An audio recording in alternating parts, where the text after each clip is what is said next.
사랑하는 여러분, 오늘 밤 우리는 함께 성경 말씀의 깊은 이야기로 들어가는 여정을 떠나려 합니다. 복잡한 세상의 소음은 잠시 잊고 고요한 평화가 당신의 마음을 감싸도록 허락해 주세요.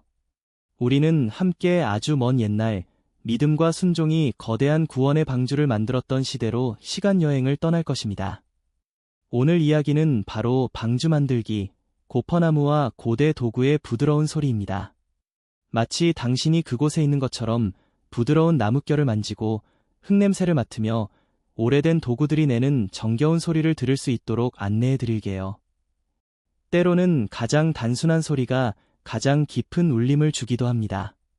하나님의 부르심도 그러할 때가 있지요. 오늘 그 부드럽고도 강력한 음성에 귀 기울여보는 밤이 되기를 소망합니다. 이 성경 이야기가 여러분의 영혼에 울림을 주고 위로를 준다면 좋아요를 눌러주시고 채널 구독도 해주세요. 이것이 이 소망, 믿음, 평화의 메시지를 더 많은 이들에게 전하는 데 큰 도움이 됩니다. 또한 여러분의 마음속에 있는 기도 제목이나 오늘 이야기와 관련된 성경 구절, 혹은 지금 이 이야기를 어디서 듣고 계신지 댓글로 나눠주시면 감사하겠습니다. 이 공간이 서로를 위로하고 격려하는 따뜻한 나눔의 장이 되기를 바랍니다. 시간이 흐르면서 해가 중천에 떠오르고 세상은 활기를 띠기 시작하지만 그 활기 속에는 어딘지 모르게 불안한 기운이 감돕니다. 당신은 사람들이 살아가는 모습을 지켜봅니다. 그들의 눈빛에서는 하나님을 향한 경외심이나 사랑보다는 자신의 욕망과 쾌락을 추구하는 강렬한 의지가 더 선명하게 보입니다. 거리에는 웃음소리도 있지만 그 웃음 뒤에는 종종 타인에 대한 조롱이나 비웃음이 숨겨져 있기도 합니다. 시장은 물건을 사고 파는 사람들로 붐비지만 공정한 거래보다는 속임수와 탐욕이 더 자주 목격됩니다. 힘 있는 자들은 약한 자들을 억압하고 진실은 거짓에 의해 쉽게 가려집니다. 마치 거대한 폭풍 전야처럼 세상은 겉으로는 평온해 보이지만 그 내부에서는 무언가가 잘못되어 가고 있다는 불길한 예감이 당신의 마음을 스쳐 지나갑니다. 하나님께서 이 세상을 내려다보시는 그 마음을 당신은 어렴풋이나마 함께 느껴봅니다. 창조의 기쁨으로 가득 찼던 그분의 마음에 이제는 깊은 슬픔과 안타까움이 파문처럼 번져나갑니다. 자신이 만든 형상대로 지음받은 인간들이 서로를 미워하고 해치며 창조주를 잊은 채 자신들의 길을 걸어가는 모습은 그분께 큰 고통이었을 것입니다. 마치 사랑하는 자녀가 그릇된 길로 나아가는 것을 지켜보는 부모의 심정처럼 하나님의 마음은 아픔으로 가득합니다. 당신은 그분의 침묵 속에서 세상을 향한 깊은 연민과 동시에 다가올 공의로운 심판의 무게를 느낍니다. 그분의 거룩함은 죄악과 함께할 수 없기에 이 어두워져가는 세상을 그대로 내버려 둘 수 없다는 결연한 의지가 당신에게도 전달되는 듯합니다. 당신은 저 멀리 인간의 마음속 깊은 곳에서부터 번져나오는 어둠을 느낍니다. 그것은 탐욕이라는 이름의 그림자일 수도 있고 시기심이라는 차가운 바람일 수도 있으며 폭력이라는 거친 불길일 수도 있습니다. 사람들은 서로를 속이고 빼앗고 상처 입히는 일에 익숙해져 갑니다. 하나님의 선하심과 사랑을 가르치는 목소리는 점점 작아지고 세상의 소란스러운 외침 속에 묻혀버립니다. 가정에서는 존중과 사랑 대신 불화와 다툼이 끊이지 않고 사회는 정의와 공평함 대신 부패와 불의로 얼룩져갑니다. 마치 잘 가꾸어진 정원이 가시덤불과 잡초로 뒤덮여버린 것처럼 하나님께서 아름답게 창조하신 세상은 인간의 죄로 인해 그 빛을 잃어가고 있었습니다. 당신은 이 안타까운 현실을 바라보며 창조주의 마음이 얼마나 아프셨을지 감히 헤아려 봅니다. 모든 것을 좋았더라고 말씀하셨던 그 처음의 기쁨은 어디로 사라지고 깊은 한숨과 탄식만이 남은 것일까요? 하지만 여기 당신의 시선이 머무는 한 사람이 있습니다. 그의 이름은 노아. 그는 주변 세상의 혼탁함 속에서도 자신만의 고요한 빛을 지키며 살아가는 사람입니다. 그의 걸음걸이에는 세상의 소란함과는 다른 평온함이 깃들어 있습니다. 그의 눈빛은 맑고 깊으며 그 안에는 하나님을 향한 변함없는 믿음과 경외심이 담겨 있습니다. 당신은 노아가 아침 일찍 일어나 기도로 하루를 시작하는 모습을 봅니다. 그의 기도는 화려하거나 거창하지 않지만 진솔하고 간절합니다.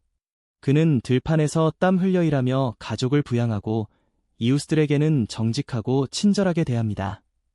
물론 그의 이러한 삶의 방식은 때때로 주변 사람들의 이해를 받지 못하거나 심지어 조롱의 대상이 되기도 합니다. 왜 저렇게 답답하게 사는가?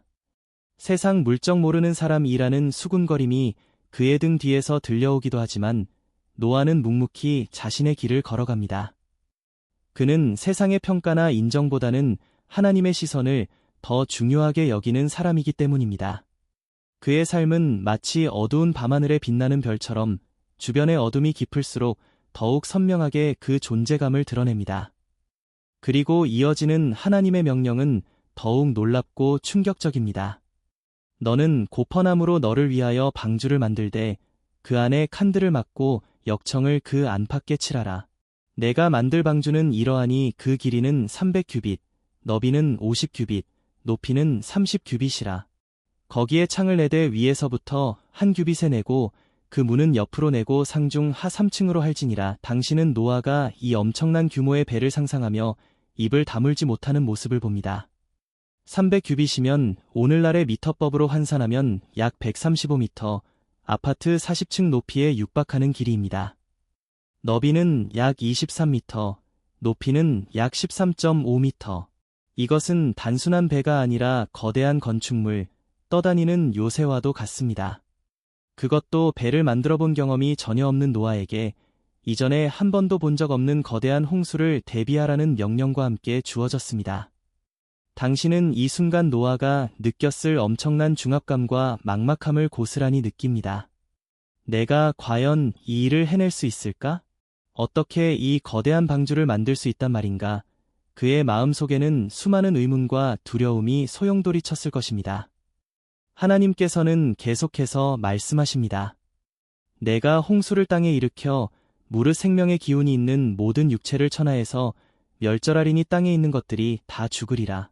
그러나 너와는 내가 내 언약을 세우리니 너는 내 아들들과 내 아내와 내 며느리들과 함께 그 방주로 들어가고 혈육 있는 모든 생물을 너는 각기 암수 한 쌍씩 방주로 이끌어들여 너와 함께 생명을 보존하게 하되 새가 그 종류대로 가축이 그 종류대로 땅에 기는 모든 것이 그 종류대로 각기 둘씩 내게로 나아오리니 그 생명을 보존하게 하라.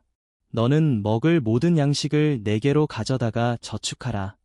이것이 너와 그들의 먹을 것이 되리라. 이제 방주의 목적이 분명해집니다. 그것은 단순한 피난처가 아니라 새로운 시작을 위한 생명의 보존 장소, 하나님의 언약이 담긴 구원의 방주입니다. 노아는 자신과 자신의 가족뿐만 아니라 지상의 모든 생물의 대표들을 태워 대홍수로부터 지켜내야 하는 엄청난 사명을 부여받은 것입니다. 당신은 이 계시 앞에서 노아의 어깨에 지워진 책임의 무게가 얼마나 거대했을지 상상해 봅니다. 그것은 한 개인의 능력을 훨씬 뛰어넘는 오직 하나님의 도우심과 인도하심만이 가능한 일이었습니다. 당신은 노아가 떨리는 마음으로 사랑하는 아내와 아들들에게 이 엄청난 계시를 전하는 모습을 봅니다.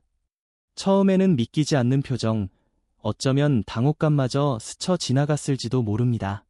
상상해 보십시오. 평범한 일상을 살아가던 가족에게 어느 날 가장이 나타나 곧 온 세상이 물에 잠길 것이며 우리는 거대한 방주를 만들어야 한다고 말한다면 그 충격이 얼마나 컸겠습니까? 그의 아내 셈과 함과 야벳 그리고 그들의 아내들은 어떤 심정이었을까요? 아마도 처음에는 남편과 아버지의 말을 온전히 이해하기 어려웠을 것입니다. 정말 온 세상이 물에 잠긴다고요? 우리가 어떻게 그런 큰 배를 만들 수 있겠어요? 수많은 질문과 걱정이 그들의 마음을 채웠을 것입니다. 그들의 눈빛에는 의심과 불안함이 스쳐 지나갔을지도 모릅니다. 그러나 그들은 평생을 하나님과 동행하며 유롭게 살아온 노아의 삶과 그의 진실된 눈빛을 보았습니다. 노아가 전하는 하나님의 말씀의 무게와 진정성을 느꼈을 것입니다. 노아는 차분하고도 단호한 목소리로 하나님께서 자신에게 하신 말씀을 자세히 설명합니다. 세상의 죄악과 하나님의 심판, 그리고 방주를 통해 구원받을 가족과 생명들에 대한 계획을 이야기합니다. 그의 말에는 두려움이나 불안함이 아닌 하나님의 약속에 대한 확신과 소망이 담겨 있습니다. 당신은 노아의 가족들이 그의 말을 들으며 점차 침묵 속에서 서로의 얼굴을 바라보는 모습을 봅니다. 그들의 마음 속에서도 갈등이 있었을 것입니다. 세상의 조롱과 비웃음을 감수해야 할지도 모른다는 두려움, 평온했던 삶이 송두리째 바뀔 것이라는 불안감, 그리고 이 모든 것이 정말 현실이 될 것인가에 대한 의구심. 하지만 그들은 남편이자 아버지인 노아에 대한 깊은 신뢰와 사랑을 가지고 있었습니다. 그리고 무엇보다도 그들 역시 하나님을 경외하는 마음을 품고 있었기에 이 엄청난 계시 앞에서 점차 마음을 열기 시작합니다. 아마도 노아의 아내는 남편의 손을 조용히 잡아주며 그의 결정을 지지했을 것이고, 아들들은 아버지의 뜻에 함께하겠다는 굳건한 눈빛을 보냈을 것입니다. 오랜 시간 함께 믿음 안에서 살아온 가족의 유대감은 위기의 순간에 더욱 빛을 발합니다. 결국 그들은 한마음으로 이 거대한 사명에 동참하기로 결단합니다. 이는 단순한 가족애를 넘어선 하나님을 향한 공동의 믿음이 만들어낸 아름다운 연합이었습니다. 이제 노아와 그의 가족 앞에는 상상조차 하기 어려운 거대한 과제가 놓여 있습니다. 그들은 목수도 아니었고 조선 기술자는 더더욱 아니었습니다. 하지만 그들에게는 하나님의 분명한 명령과 그분의 인도하심에 대한 확고한 믿음이 있었습니다. 당신은 그들이 함께 모여 기도하며 하나님의 지혜와 힘을 구하는 모습을 봅니다. 그들의 기도는 앞으로 다가올 수많은 어려움과 도전을 이겨낼 수 있는 유일한 힘의 원천이 될 것입니다. 방주 건설은 단순한 육체적 노동이 아니라 믿음의 여정 그 자체였습니다. 매일매일 하나님의 약속을 붙들고 보이지 않는 미래를 향해 한 걸음씩 나아가야 하는 인내와 순종의 시간이 될 것입니다.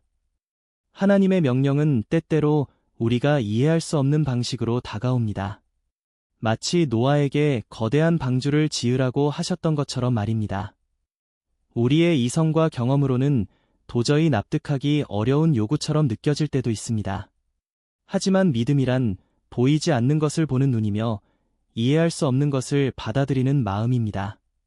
노아는 하나님의 전능하심과 그분의 계획의 선하심을 믿었기에 자신의 한계를 넘어서는 그 엄청난 과업에 순종할 수 있었습니다. 그의 순종은 오늘 우리에게도 깊은 울림을 줍니다. 내 생각과 계획을 내려놓고 하나님의 뜻에 온전히 나를 맡길 수 있는가 스스로에게 질문하게 됩니다. 하나님의 부르심은 종종 우리의 안락한 삶의 영역을 벗어나 미지의 세계로 나아가도록 요구합니다. 노아에게 방주 건설은 그의 일상을 완전히 뒤흔드는 사건이었습니다. 평범한 농부였던 그가 갑자기 거대한 배를 만드는 건축가가 되어야 했습니다. 이는 엄청난 변화이자 도전이었을 것입니다. 우리 역시 삶의 여정에서 예상치 못한 부르심과 마주할 때가 있습니다. 익숙한 것을 떠나 새로운 길을 가야 할 때 두려움과 불안감이 엄습할 수 있습니다. 그러나 노아의 이야기는 우리에게 용기를 줍니다. 하나님의 부르심에는 반드시 그분의 도우심과 인도하심이 함께한다는 사실을 말입니다. 그 부르심에 순종할 때 우리는 이전에 알지 못했던 자신의 잠재력을 발견하고 하나님의 놀라운 역사를 경험하게 될 것입니다. 하나님께서 노아에게 방주의 구체적인 설계도를 알려주신 것처럼 그분은 우리 삶의 계획도 가지고 계십니다. 때로는 그 계획이 너무 거대하고 멀게 느껴져서 우리가 감당할 수 없을 것처럼 보일 때도 있습니다. 하지만 하나님께서는 우리가 감당하지 못할 시험을 허락하지 않으시며 우리에게 필요한 모든 지혜와 능력 또한 공급해 주십니다. 중요한 것은 우리가 그분의 계획을 신뢰하고 한 걸음씩 순종하며 나아가는 것입니다. 방주의 각 부분이 하나님의 지시대로 정확하게 만들어졌을 때 비로소 온전한 구원의 방주가 될 수 있었듯이 우리 삶의 작은 부분들까지도 하나님의 뜻에 맞추어 살아갈 때 우리는 그분이 예비하신 풍성한 삶을 누리게 될 것입니다. 노아의 가족이 한마음으로 방주 건설에 동참하기로 한 결정은 믿음의 공동체가 얼마나 중요한지를 보여줍니다.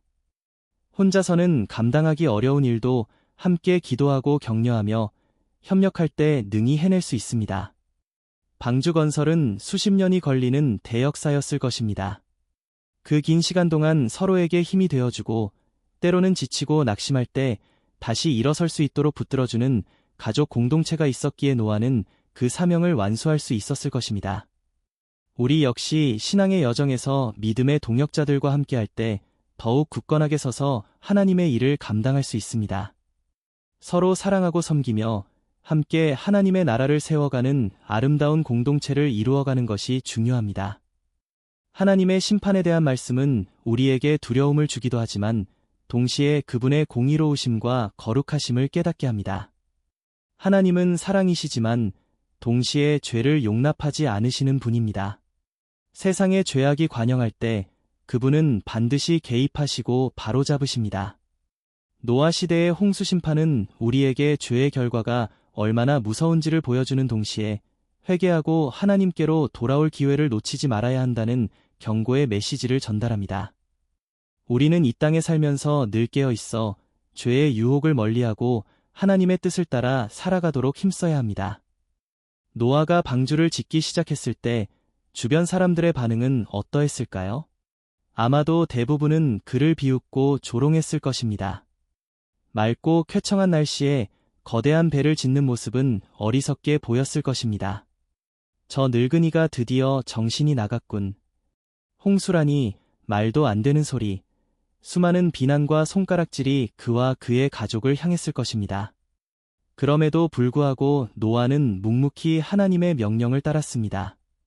세상의 평가나 시선보다 하나님의 말씀을 더 중요하게 여겼기 때문입니다. 그의 이러한 믿음의 인내는 오늘 우리에게도 큰 도전을 줍니다. 우리가 하나님의 뜻을 따라 살아갈 때 세상의 이해를 받지 못하거나 심지어 반대에 부딪힐 수도 있습니다. 그럴 때 우리는 낙심하거나 타협하기보다는 노아처럼 끝까지 믿음을 지키며 하나님의 약속을 붙들어야 합니다. 노아와 아들들은 이제 본격적으로 고퍼나무를 찾기 시작합니다. 하지만 어떤 나무가 고퍼나무일까요? 하나님께서는 그 나무의 이름만 알려주셨을 뿐 구체적인 생김새나 특징에 대해서는 언급하지 않으셨습니다.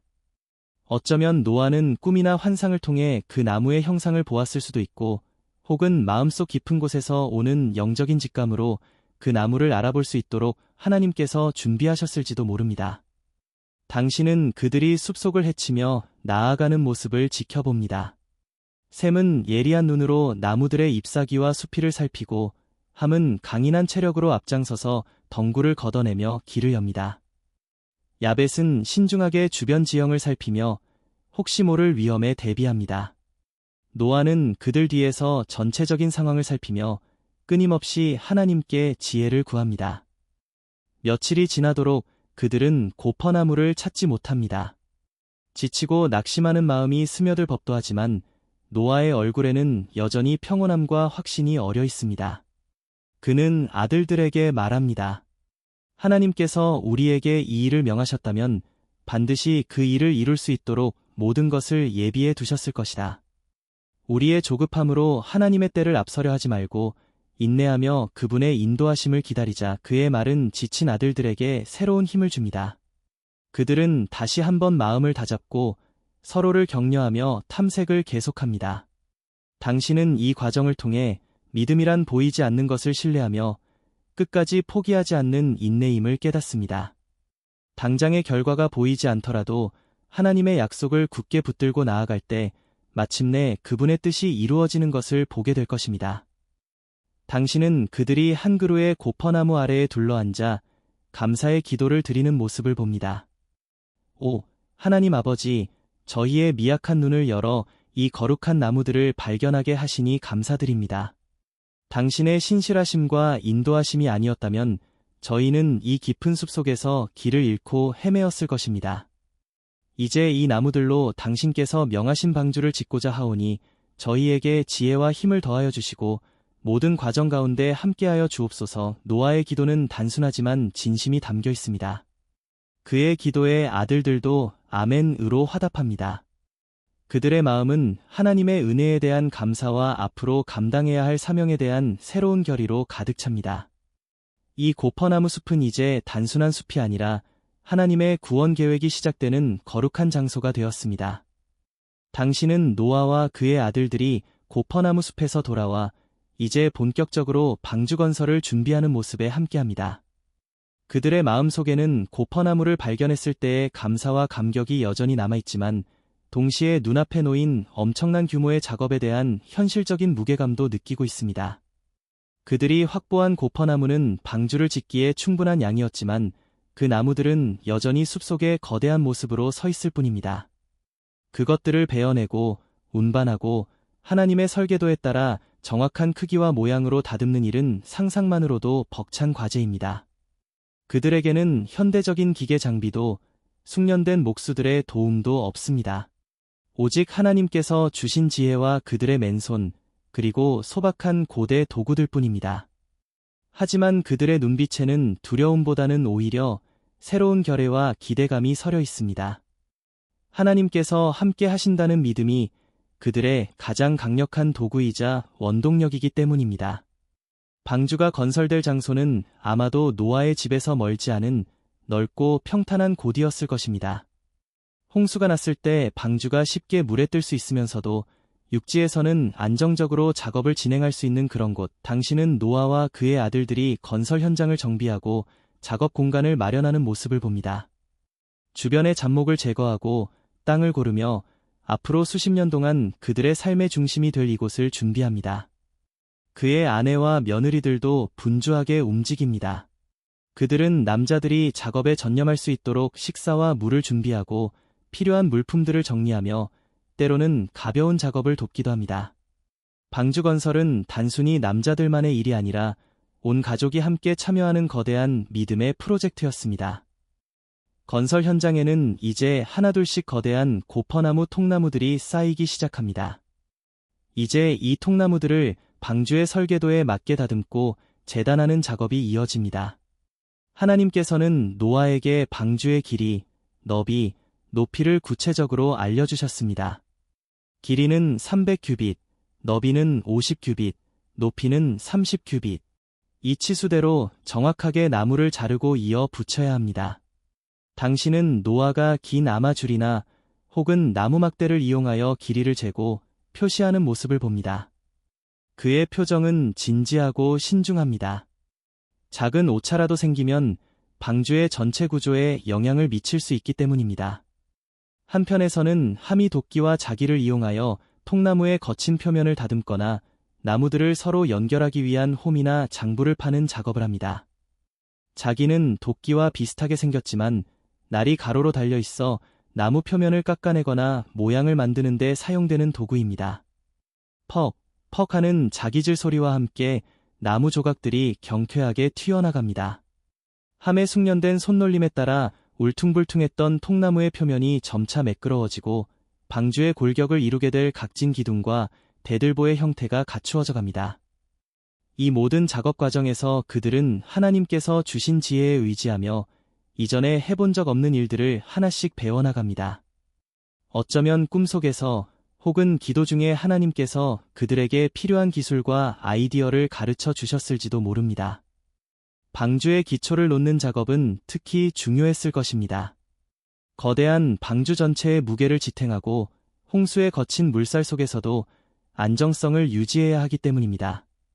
당신은 노아가 아들들과 함께 땅 위에 방주의 밑그림을 그리고 그 위에 가장 크고 단단한 고퍼나무들을 배열하여 용골, 즉 배의 등뼈에 해당하는 부분을 만드는 모습을 봅니다.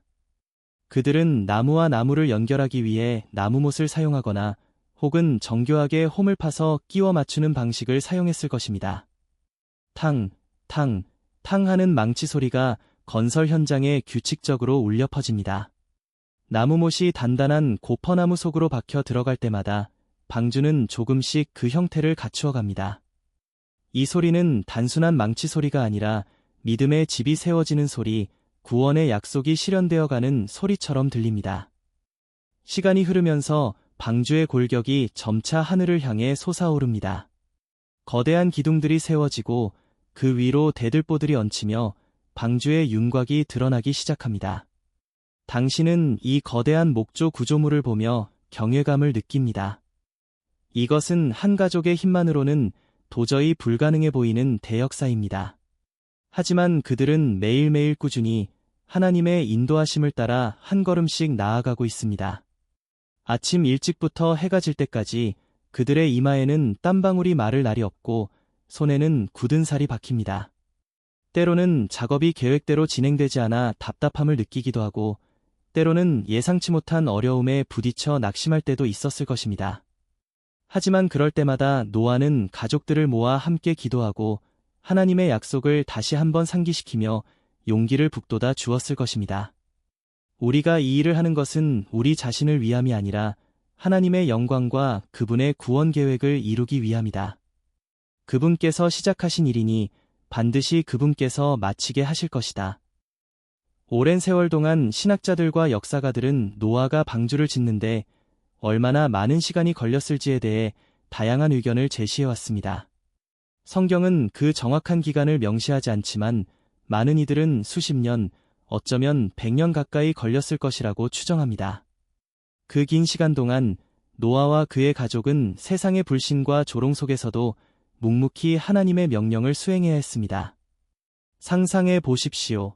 비 한 방울 내리지 않는 맑은 날에 산중턱에서 거대한 배를 짓고 있는 그들의 모습을 본 사람들은 어떤 반응을 보였을까요? 저 노인이 드디어 미쳤군. 홍수라니 그런 헛소리를 믿는가? 저 쓸데없는 일에 시간과 노력을 낭비하다니 어리석기 짝이 없군. 수많은 비웃음과 손가락질이 그들을 향했을 것입니다. 심지어는 방주 건설을 방해하려는 시도도 있었을지 모릅니다. 그러나 노아는 흔들리지 않았습니다. 그는 세상의 소리보다 하나님의 음성에 더 귀를 기울였고 눈에 보이는 현실보다 보이지 않는 하나님의 약속을 더 신뢰했습니다. 그의 인내는 단순한 참을성이 아니라 확고한 믿음에서 비롯된 것이었습니다. 고대 도구들의 소박함은 우리에게 중요한 교훈을 줍니다. 오늘날 우리는 첨단 기술과 편리한 도구에 둘러싸여 살아가지만 때로는 가장 단순한 것이 가장 강력한 힘을 발휘할 수 있음을 잊곤 합니다. 노아에게는 현대적인 장비가 없었지만 그에게는 하나님의 명령에 대한 순종과 그분의 도우심에 대한 믿음이라는 가장 강력한 도구가 있었습니다. 그 믿음이 있었기에 그는 맨손으로 거대한 방주를 건설하는 기적을 이룰 수 있었습니다. 우리 역시 우리가 가진 것이 부족하다고 느껴질 때 혹은 세상의 화려함에 비해 초라하게 느껴질 때 노아의 이야기를 기억해야 합니다. 중요한 것은 우리가 무엇을 가졌느냐가 아니라 우리가 가진 것을 가지고 하나님을 위해 어떻게 사용하느냐입니다. 하나님께서는 우리의 작은 순종과 헌신을 통해 이대한 일을 이루실 수 있는 분입니다. 고대 도구들의 부드러운 소리는 오늘날 우리에게 사라져가는 가치들을 떠올리게 합니다. 느림의 미학, 손으로 만드는 것의 소중함, 자연과의 조화. 우리는 너무나 빠르고 효율적인 것만을 추구하며 살아가는 것은 아닌지 돌아보게 됩니다. 노아 시대의 방주 건설은 분명 느리고 더딘 과정이었을 것입니다. 하지만 그 과정 속에는 땀의 가치와 인내의 열매, 그리고 창조의 기쁨이 담겨 있었습니다. 우리도 때로는 삶의 속도를 늦추고 과정 자체를 즐기며 하나님께서 주신 작은 것들에 감사하는 마음을 가져야 합니다. 가장 단순하고 평범한 일상 속에서도 하나님의 은혜와 아름다움을 발견할 수 있기 때문입니다. 역청, 혹은 아스팔트라고도 불리는 이 검고 끈적끈적한 물질은 고대부터 방수와 접착의 용도로 널리 사용되었습니다. 자연적으로 땅에서 솟아나거나 혹은 특정한 광물을 가열하여 얻을 수 있었을 것입니다. 당신은 노아와 그의 아들들이 역청을 구하기 위해 주변 지역을 탐색하거나 혹은 이미 알고 있던 장소에서 그것을 채취해오는 모습을 봅니다. 커다란 항아리나 가죽 부대에 담긴 검은 역청은 햇볕을 받으면 녹아내릴 듯 끈적거리고 독특한 기름 냄새를 풍깁니다. 이 물질이 바로 방주를 물로부터 완벽하게 보호해줄 핵심 재료인 것입니다. 어쩌면 그들은 역청을 불에 녹여 더 바르기 쉬운 상태로 만들었을 수도 있고 혹은 다른 재료와 섞어 점성을 조절했을 수도 있습니다. 고대인들의 지혜는 종종 현대인들의 상상을 뛰어넘곤 합니다. 역청을 바르는 작업은 생각보다 고되고 지저분한 일이었을 것입니다. 당신은 노아와 셈, 함, 야벳이 낡은 옷이나 가죽 앞치마를 두르고 손에는 붓이나 널쩍한 나무 주걱 같은 도구를 들고 방주의 외벽에 역청을 꼼꼼하게 칠하는 모습을 봅니다.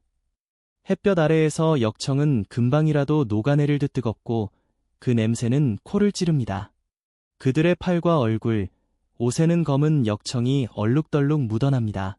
하지만 그들의 표정에는 불평이나 짜증 대신 맡겨진 사명에 대한 진지함과 책임감이 어려 있습니다. 그들은 판재와 판재 사이의 작은 틈새 하나까지도 놓치지 않으려는 듯 세심하게 역청을 펴 바릅니다. 마치 화가가 캔버스에 물감을 칠하듯 그들은 방주라는 거대한 캔버스에 구원의 검은 보호막을 입히고 있는 것입니다. 방주의 안쪽에도 역청을 칠해야 합니다. 이는 외부에서 물이 스며드는 것을 막는 것뿐만 아니라 내부에서 발생하는 습기나 동물들의 배설물 등으로 인해 나무가 썩거나 오염되는 것을 방지하기 위함일 것입니다. 당신은 그들이 좁고 어두컴컴한 방주 내부로 들어가 등불이나 햇불에 의지하여 벽과 바닥, 그리고 천장에 역청을 칠하는 모습을 봅니다. 공기는 탁하고 자세는 불편하지만 그들은 묵묵히 작업을 계속합니다. 이 역청 한 겹 한 겹이 자신들과 수많은 생명들의 안전을 지켜줄 것이라는 사실을 알기 때문입니다. 이 작업은 마치 죄로 더러워진 우리의 마음을 예수, 그리스도의 보혈로 덮어 정결케 하는 과정을 상징하는 듯합니다. 외부의 유혹과 내부의 부패로부터 우리를 보호하시는 하나님의 은혜를 떠올리게 합니다. 역청 작업이 진행되는 동안 방주 내부에서는 또 다른 중요한 작업이 동시에 이루어집니다. 바로 하나님께서 지시하신 대로 칸들을 막고 상중 하 3층으로 공간을 구획하는 일입니다. 방주는 단순히 떠다니는 상자가 아니라 다양한 종류의 동물들이 일정 기간 동안 함께 생활해야 하는 일종의 작은 생태계와도 같았습니다. 따라서 각 동물의 크기와 습성, 그리고 필요에 맞게 공간을 효율적으로 나누는 것이 매우 중요했습니다. 당신은 노아가 하나님의 설계도를 따라 방주 내부에 수많은 칸막이를 설치하는 모습을 봅니다. 어떤 칸은 거대한 코끼리나 기린을 위해 천장이 높고 넓게 만들어지고 어떤 칸은 사자나 호랑이 같은 맹수들을 안전하게 격리하기 위해 튼튼한 창살로 만들어집니다. 또 어떤 칸은 작은 새들이나 파충류, 곤충들을 위한 아늑하고 세심한 공간으로 꾸며집니다. 이 모든 칸막이 작업은 고도의 정밀함과 계획성을 요구했을 것입니다. 제한된 공간 안에 최대한 많은 종류의 생물을 수용하면서도 그들이 서로 해치거나 스트레스를 받지 않도록 배려해야 했습니다. 또한 먹이를 주고 배설물을 처리하는 등의 관리 문제도 고려해야 했을 것입니다. 당신은 노아와 그의 아들들이 나무 판재와 기둥들을 이용하여 칸막이 벽을 세우고 문을 달고 환기구를 만드는 등 세부적인 작업에 몰두하는 모습을 봅니다. 그들의 손놀림은 이제 제법 익숙하고 능숙해 보입니다. 오랜 방주 건설 과정을 통해 그들은 이미 숙련된 목수이자 건축가가 되어가고 있는 것입니다. 이 과정에서 그들은 분명 수많은 시행착오를 겪었을 것이고 그때마다 하나님께 지혜를 구하며 문제를 해결해 나갔을 것입니다. 하나님께서는 노아에게 새가 그 종류대로, 가축이 그 종류대로, 땅에 기는 모든 것이 그 종류대로 각기 둘씩 내게로 나아오리니 그 생명을 보존하게 하라. 창세기 6시 20분 고 말씀하셨습니다. 이는 방주가 얼마나 다양한 생명들을 품어야 했는지를 짐작하게 합니다. 오늘날 우리가 알고 있는 수많은 종의 동물들을 생각해 볼 때 그들을 위한 공간을 마련하고 관리하는 것은 상상조차 하기 어려운 일이었습니다. 오랜 세월 동안 신학자들과 과학자들은 이 부분에 대해 많은 논의를 해왔습니다. 정말로 모든 종의 동물이 방주에 탔을까? 그 많은 동물들을 어떻게 관리했을까? 등등. 어떤 이들은 종류대로라는 표현이 오늘날의 생물학적 종, 스피시즈, 보다는 더 넓은 범주인 과, 팸리, 나, 속, 지너스를 의미했을 것이라고 해석하기도 합니다. 혹은 당시의 지리적 범위 안에 있던 동물들만을 의미했을 수도 있다고 보기도 합니다. 중요한 것은 성경이 말하고자 하는 핵심은 과학적인 세부 사항보다는 하나님의 구원 계획의 포괄성과 그분의 능력에 있다는 점입니다. 하나님께서는 불가능해 보이는 일도 가능하게 하시는 분이십니다. 방주 내부 공간 설계에서 또 하나 중요한 부분은 바로 노아와 그의 가족이 거주할 공간입니다. 그들 역시 오랜 기간 동안 방주 안에서 생활해야 했기 때문에 안전하고 비교적 쾌적한 공간이 필요했을 것입니다. 아마도 방주의 상층부 혹은 햇빛과 공기가 잘 통하는 곳에 그들의 생활 공간이 마련되었을 것입니다. 당신은 그들이 잠을 자고 식사를 하고 함께 모여 기도하고 예배할 수 있는 소박하지만 아늑한 공간을 만드는 모습을 봅니다. 이 공간은 단순히 육체적인 쉼을 위한 곳일 뿐만 아니라 영적인 재충전과 교제의 장소이기도 했습니다. 앞으로 닥쳐올 엄청난 시련 속에서 그들이 서로를 의지하고 하나님과의 관계를 굳건히 지켜나갈 수 있도록 도와줄 중요한 공간이었습니다. 방주에는 창문도 만들어야 했습니다. 하나님께서는 거기에 창을 내대 위에서부터 한 규빗에 내고 창세기 6시 16분 라고 구체적으로 지시하셨습니다. 이 창문은 아마도 오늘날 우리가 생각하는 투명한 유리창은 아니었을 것입니다. 빛과 공기를 통하게 하면서도 비바람을 막을 수 있는 일종의 격자형 창이나 여닫을 수 있는 덮개가 있는 창이었을 가능성이 높습니다. 방주의 가장 입부분, 지붕 바로 아래의 한 규빗, 약 45에서 50cm 크기로 만들어진 이 창은 내부의 환기를 돕고 최소한의 빛을 제공하는 중요한 역할을 했을 것입니다. 또한 이 창을 통해 노아는 바깥 세상의 상황을 어렴풋이나마 짐작할 수 있었을 것입니다. 홍수가 시작되고 끝나는 과정을 확인하는 데도 이 창이 사용되었을 것입니다. 작은 창 하나에도 하나님의 세심한 배려와 계획이 담겨 있음을 알 수 있습니다. 역청 작업과 내부 공간 설계가 진행되는 동안 노아와 그의 가족은 끊임없이 기도하며 하나님의 지혜를 구했을 것입니다. 그들은 이전에 한 번도 해본 적 없는 일을 하고 있었고 그들의 지식과 경험만으로는 부족하다는 것을 잘 알고 있었기 때문입니다. 매일 아침 작업을 시작하기 전에 그리고 힘든 작업을 마친 저녁에 그들은 함께 모여 하나님께 감사와 간구의 기도를 드렸을 것입니다. 하나님 아버지, 오늘도 저희에게 힘과 지혜를 주셔서 당신의 방주를 짓는 일을 계속하게 하시니 감사합니다. 부디 이 역청이 굳건히 마르게 하시고 이 칸막이들이 튼튼하게 세워지게 하옵소서. 저희의 부족함을 당신의 능력으로 채워주시고 모든 과정에서 당신의 뜻을 이루어 주옵소서. 그들의 기도는 단순하지만 진실했고 그 기도가 있었기에 그들은 지치지 않고 사명을 감당할 수 있었을 것입니다. 방주의 창문은 우리에게 하늘을 바라보는 삶의 중요성을 가르쳐줍니다. 비록 작은 창이었지만 그 창을 통해 노아는 하늘의 변화를 감지하고 하나님의 인도하심을 기다렸을 것입니다. 우리도 삶의 여정에서 때때로 어둠과 절망에 휩싸일 때가 있지만 믿음의 창문을 통해 하늘을 바라보며 하나님의 빛과 소망을 발견해야 합니다. 세상의 문제에만 매몰되지 않고 영원한 본향을 향한 시선을 잃지 않을 때 우리는 어떤 상황 속에서도 평안을 누리며 담대하게 살아갈 수 있습니다. 방주 내부를 설계하고 구획하는 과정에서 노아는 분명 하나님의 세밀한 지혜를 경험했을 것입니다. 인간의 생각으로는 도저히 감당할 수 없는 복잡한 문제들을 해결하고 모든 생명에게 필요한 공간을 마련하는 일은 하나님의 초자연적인 도우심 없이는 불가능했을 것입니다. 우리 역시 삶의 어려운 문제 앞에서 우리의 지혜와 능력의 한계를 느낄 때가 많습니다. 그러나 우리가 겸손히 하나님께 지혜를 구할 때 그분은 우리가 생각지도 못한 놀라운 방법으로 길을 열어주시고 문제를 해결해 주십니다. 너희 중에 누구든지 지혜가 부족하거든 모든 사람에게 후히 주시고 꾸짖지 아니하시는 하나님께 구하라 그리하면 주시리라. 야고보서 1, 5. 고대 사회에서 역청은 귀한 자원이었을 수 있습니다. 그 많은 양의 역청을 구하고 운반하는 일 또한 쉽지 않았을 것입니다. 하지만 노아는 하나님의 명령에 순종하여 아낌없이 그 재료를 사용했습니다. 이는 우리가 하나님의 일을 할 때 우리의 가장 귀한 것을 드리는 자세를 가져야 함을 보여줍니다. 시간, 재능, 물질, 그 무엇이든 하나님께서 우리에게 맡기신 것을 아까워하지 않고 기쁨으로 드릴 때 하나님께서는 그것을 통해 놀라운 역사를 이루십니다.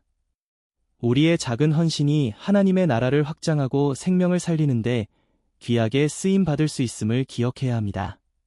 방주 건설은 단순한 건축 프로젝트가 아니라 믿음과 순종, 그리고 인내의 학교였습니다. 노아와 그의 가족은 매일매일의 고된 노동을 통해 하나님을 더욱 깊이 신뢰하는 법을 배웠고 그분의 약속을 굳게 붙드는 법을 터득했습니다. 그들은 보이지 않는 미래를 향해 한 걸음씩 나아가면서 하나님의 신실하심을 몸소 체험했습니다. 우리 역시 삶의 모든 과정을 통해 하나님을 알아가고 그분을 닮아가는 훈련을 받습니다. 때로는 어렵고 힘든 시간이지만 그 시간을 통해 우리의 믿음은 더욱 정금같이 단련되고 우리는 더욱 성숙한 그리스도인으로 성장하게 될 것입니다. 이제 방주는 안팎으로 역청이 꼼꼼하게 칠해지고 내부에는 수많은 칸들이 질서정연하게 구획되었습니다. 창문과 문도 제자리에 설치되었습니다. 아직 세부적인 마무리 작업들이 남아있기는 하지만 방주는 이제 곧 다가올 대홍수로부터 생명을 보존할 수 있는 거의 완전한 형태를 갖추었습니다. 수십 년에 걸친 노아와 그 가족의 헌신과 노력이 마침내 거대한 결실을 맺기 직전입니다. 다음 이야기에서는 위대한 건축물의 완성을 향한 마지막 손길들과 그 완성을 기다리는 동안 노아 가족이 겪어야 했던 세상의 반응, 그리고 그들의 변함없는 믿음과 인내에 대해 함께 살펴보겠습니다. 오늘 밤 당신의 삶에도 하나님의 보호하심이라는 견고한 역청이 칠해지고 그분의 지혜로 모든 것이 아름답게 정돈되기를 축복합니다. 편안한 밤 되십시오. 당신은 이제 거의 완성 단계에 이른 거대한 방주 앞에 서 있습니다. 수십 년, 어쩌면 한 세기에 가까운 시간이 흘렀을지도 모릅니다. 노아의 검었던 머리카락은 하얗게 새었고 그의 얼굴에는 깊은 주름이 패였지만 그의 눈빛은 여전히 형형하게 빛나고 있습니다. 젊었던 그의 아들들, 셈, 함, 야벳도 이제는 중년의 가장이 되었고 그들의 자녀들, 즉 노아의 손주들이 방주 주변을 뛰놀며 할아버지와 아버지의 위대한 작업을 경이로운 눈으로 바라보고 있습니다. 방주는 이제 단순한 목조 구조물이 아니라 한 가족의 역사와 믿음, 그리고 하나님의 약속이 깃든 살아있는 기념비처럼 보입니다. 안팎으로 꼼꼼하게 칠해진 역청은 햇빛을 받아 검게 빛나고 잘 짜인 고퍼나무 판재들은 견고함과 아름다움을 동시에 드러냅니다. 방주 꼭대기에 달린 작은 창문과 옆면에 만들어진 육중한 문은 이제 곧 시작될 새로운 시대를 예고하는 듯합니다. 마지막 손길들이 분주하게 이어집니다. 당신은 노아와 그의 아들들이 방주의 구석구석을 다시 한번 점검하는 모습을 봅니다. 혹시라도 역청이 덜 칠해진 곳은 없는지, 나무못이 헐거워진 곳은 없는지, 칸막이가 약한 부분은 없는지 꼼꼼하게 살핍니다. 동물들이 안전하게 지낼 수 있도록 각 칸의 바닥에 집이나 마른 풀을 깔아주고 먹이를 담을 구유나 물통을 설치하기도 합니다. 또한 홍수기간 동안 가족들이 사용할 식량과 물, 그리고 생활에 필요한 각종 도구들을 방주 안으로 옮겨 차곡차곡 정리합니다. 이 모든 작업은 마치 이사를 앞둔 가족처럼 분주하면서도 동시에 어떤 비장함과 경건함이 느껴집니다. 그들은 자신들이 준비하는 것이 단순한 피난이 아니라 인류와 지상의 모든 생명의 명운을 건 중대한 사건임을 잘 알고 있기 때문입니다. 방주 안에는 앞으로 오랜 기간 동안 먹어야 할 엄청난 양의 식량이 저장되어야 했습니다. 하나님께서는 노아에게 너는 먹을 모든 양식을 내게로 가져다가 저축하라, 이것이 너와 그들의 먹을 것이 되리라. 창세기 6시 21분 고 명하셨습니다. 노아 가족뿐만 아니라 방주에 탈 수많은 종류의 동물들이 먹을 양식까지 고려해야 했습니다. 곡식, 말린 과일, 풀, 씨앗 등 각 동물의 식성에 맞는 다양한 종류의 먹이가 준비되었을 것입니다. 당신은 노아의 아내와 며느리들이 이 엄청난 양의 식량을 준비하고 관리하는 모습을 봅니다. 그들은 햇볕에 곡식을 말리고 벌레가 먹지 않도록 항아리에 담아 밀봉하며 동물들이 먹기 좋도록 풀을 베어 말리는 등 쉴 새 없이 일합니다. 이 작업은 단순한 가사 노동이 아니라 하나님의 구원 계획에 동참하는 거룩한 섬김이었습니다. 그들의 헌신적인 수고가 없었다면 방주 안의 생명들은 굶주림을 피할 수 없었을 것입니다. 방주가 거의 완성되어 감에 따라 그것을 바라보는 세상 사람들의 시선은 더욱 싸늘해져 갔을 것입니다. 처음에는 호기심이나 가벼운 조롱으로 시작되었을지 모르지만 시간이 흐르고 방주의 규모가 점점 더 거대해지면서 사람들의 반응은 노골적인 불신과 적대감으로 바뀌었을 가능성이 큽니다. 당신은 방주 건설 현장 주변을 지나가는 사람들의 수군거림을 듣습니다. 저 노아 영감은 아직도 저러고 있군. 수십 년째 헛된 일에 매달리다니 정말 제정신이 아니야. 홍수라니 이 맑고 쾌청한 날씨에 무슨 뚱딴지 같은 소리인가.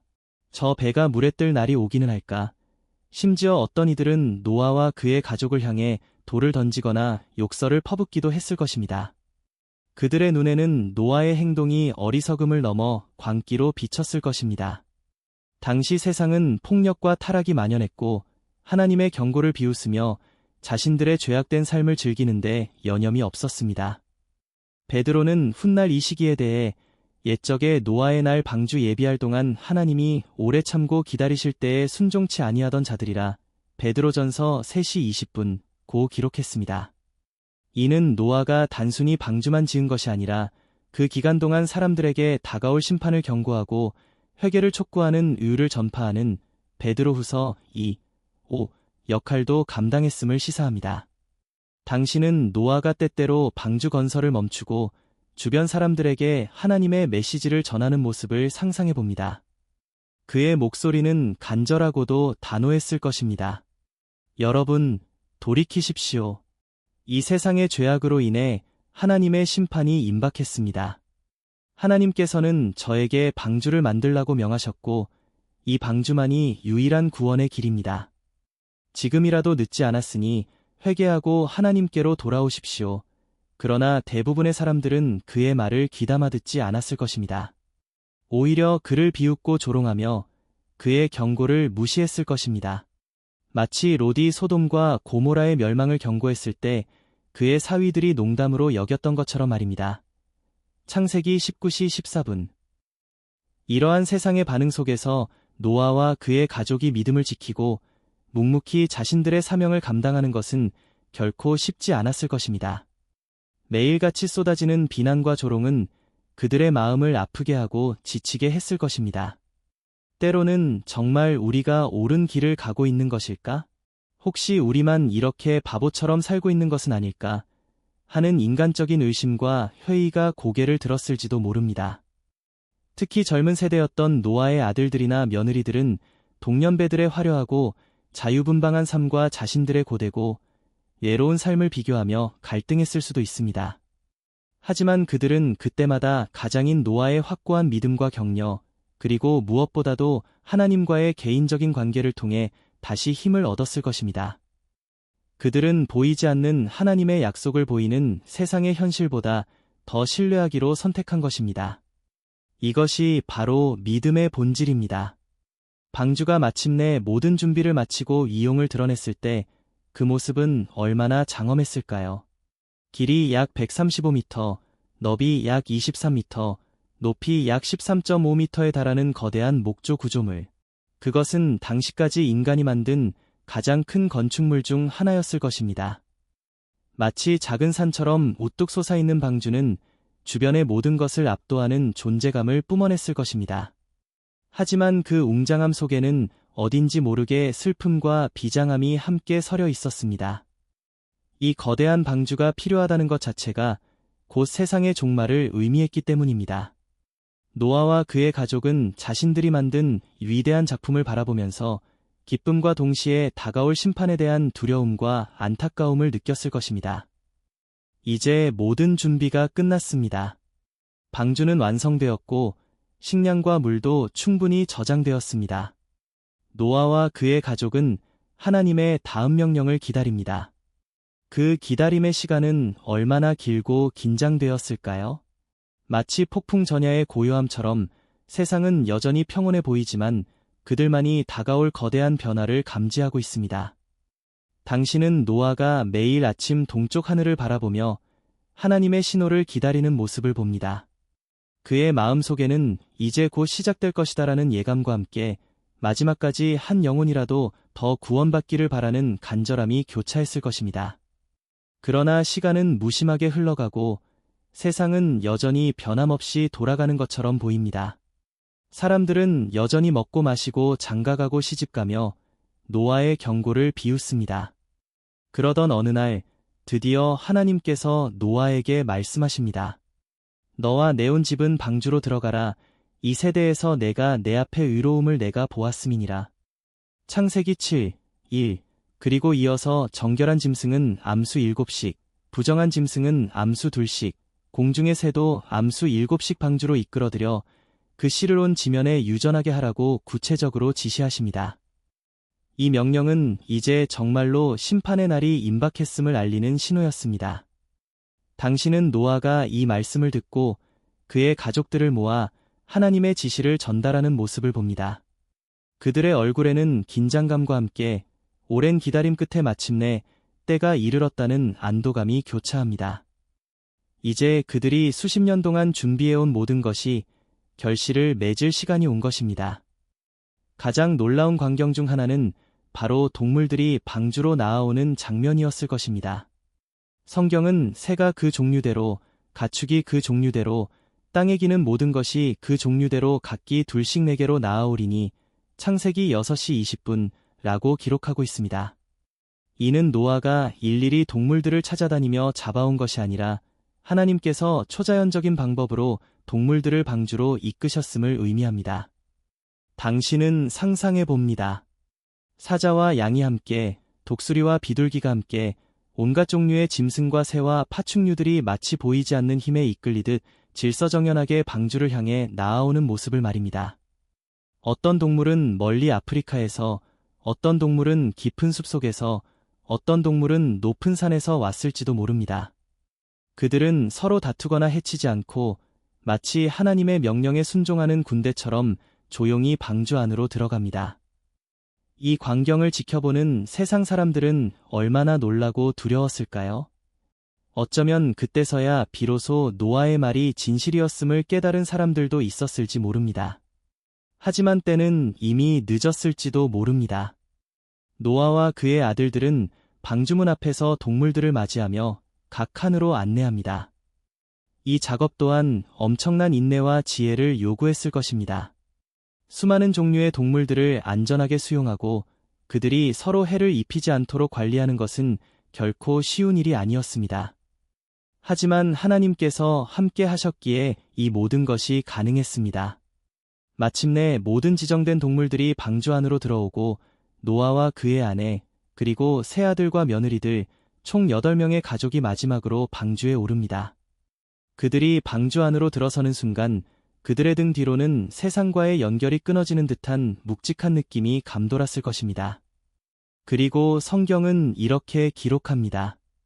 7날 후에 홍수가 땅에 덮이니 그날에 큰 기품의 샘들이 터지며 하늘의 창문들이 열려 40주야를 비가 땅에 쏟아졌더라. 여호와께서 그를 들여보내고 문을 닫으시니라. 창세기 7시 10분 -12, 16 방주의 문이 닫히는 순간 그것은 구원의 문이 닫히는 순간이기도 했습니다. 하나님께서 친히 그 문을 닫으셨다는 것은 이제 더 이상 인간의 의지나 노력으로는 그 안으로 들어갈 수 없음을 의미합니다. 문 안과 밖은 생명과 죽음, 구원과 심판이라는 극명한 대조를 이루게 됩니다. 당신은 방주 안에서 밖의 상황을 상상하며 두려움과 안타까움에 휩싸이는 노아 가족의 모습을 봅니다.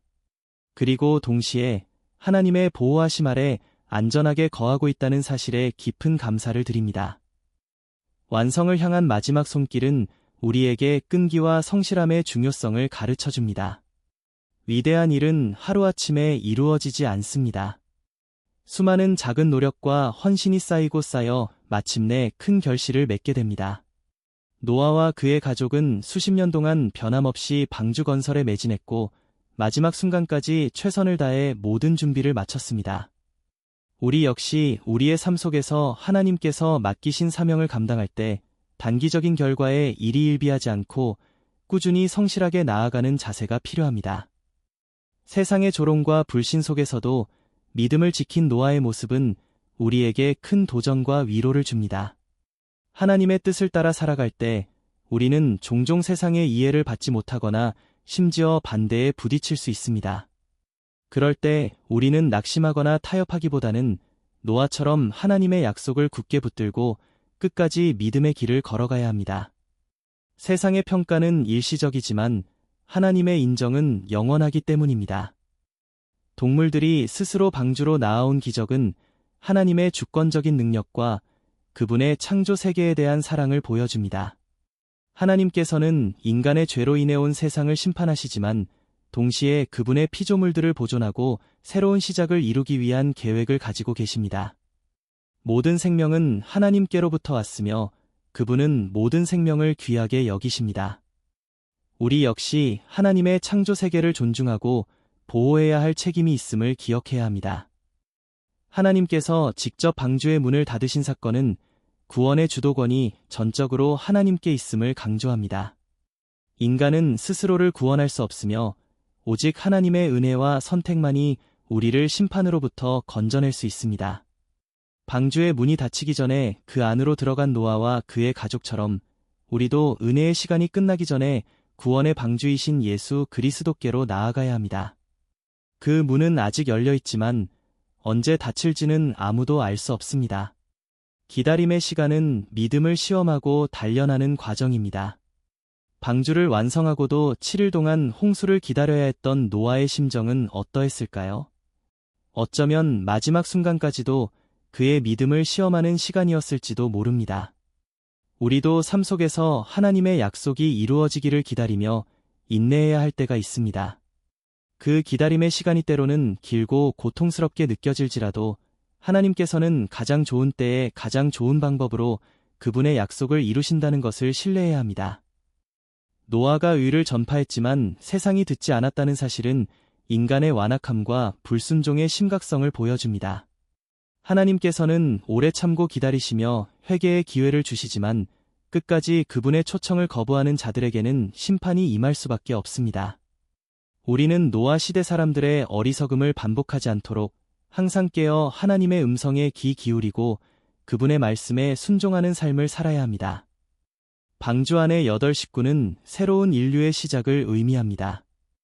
그들은 과거의 죄악된 세상으로부터 구별되어 하나님의 새로운 창조 역사에 참여하게 된 것입니다. 이는 마치 우리가 예수 그리스도 안에서 새로운 피조물이 되어 하나님의 나라를 유업으로 받게 되는 것과 같습니다. 우리는 더 이상 과거의 죄에 얽매이지 않고 하나님께서 주시는 새로운 삶을 향해 나아가야 합니다. 오늘 밤 우리는 노아가 방주를 완성하고 마침내 하나님의 명령에 따라 그 안으로 들어가는 그 장엄하고도 비장한 순간까지 함께 따라와 보았습니다. 그의 흔들리지 않는 믿음, 수십 년간의 인내와 순종, 그리고 세상을 향한 안타까운 외침은 우리에게 깊은 울림을 줍니다. 방주의 문이 닫히고 마침내 하늘의 창문이 열리며 땅의 깊은 샘들이 터져나오는 그 순간 세상은 이전과는 전혀 다른 모습으로 변하게 될 것입니다. 다음 이야기에서는 이 대홍수의 시작과 방주 안에서의 삶, 그리고 마침내 물이 빠지고 새로운 세상이 드러나는 과정을 함께 살펴보게 될 것입니다. 부디 오늘 밤 노아의 이야기가 당신의 마음의 깊은 평안과 함께 어떤 상황 속에서도 하나님의 약속을 굳게 붙들고 살아갈 수 있는 용기를 주기를 소망합니다. 하나님의 은혜와 평강이 당신과 함께 하시기를 기도합니다. 편안한 밤 되십시오.